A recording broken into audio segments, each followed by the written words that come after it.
I'll give you an example, which is a very dramatic one. One of the people interviewed in the film is Jesse Leaf, who was the former CIA chief analyst on Iran.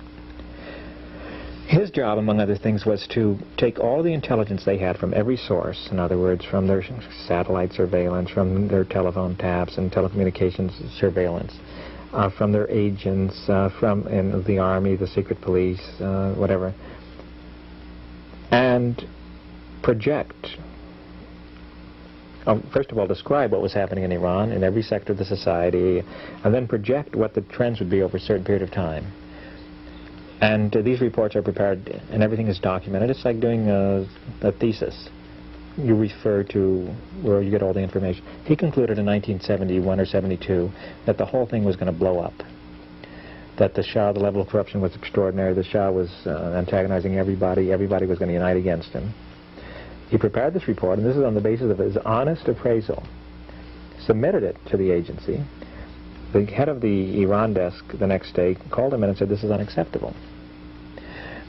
He asked why it was unacceptable. He was told it's unacceptable because it's just unacceptable. Well, what he discovered was that this man who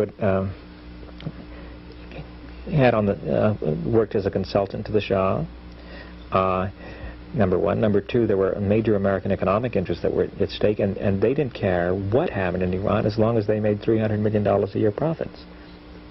If they could get 5 more years like that, the whole thing could go to hell at the end of the period of time, and they wouldn't give a damn. So that's what he was fighting about. This was a single individual. You know, this is like an American movie. It's like a Gary Cooper movie. This lone guy, not a gunslinger, walking down the street, representing honesty, etc., and he runs up against this whole structure, which is saying, no, no, we don't care what happens. And in the film, he tells you that he knew that the Savak was torturing people. His boss went to Iran and spent 5 years organizing the Savak. He had all kinds of reports about this. That the CIA was running Iran. That the Shah of Iran was a CIA agent. In other words, this man is the emperor of emperors, the emperor, the Persian king of kings, tracing himself back to Darius and Xerxes. And yet, the CIA chief of station would call him up, and he would volunteer information on what was happening in the royal palace. And so what they see is they see the embassy taken over. And Americans say, my God, these people are ungrateful. We've been channeling all this money. And they don't even know that rather than channeling all this money, they have been bleeding the country dry. They've been running the country. Everyone in Iran knows it. And so the anger comes out of that. And you look at the American media coverage of Iran and compare with the European media coverage, that's incredible.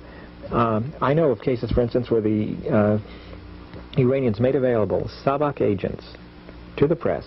They could interview them, who were trained in the United States in the International Police Academy.